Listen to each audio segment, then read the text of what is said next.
ओम राजाधिराजाय प्रसंयसाहिने नमो वयं वै श्रवणाय कुर्महे समे कामान् कामकामाय मह्यं कामेश्वरो वै श्रवणो ददातु कुबेराय वै श्रवणाय महाराजाय नमः।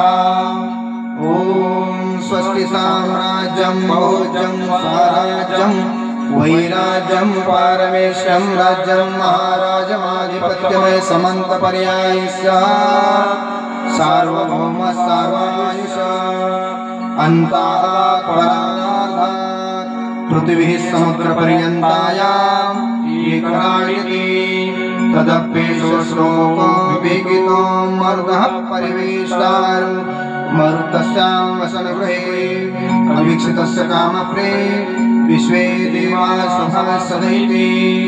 हरिः ओम्। एकदन्ताय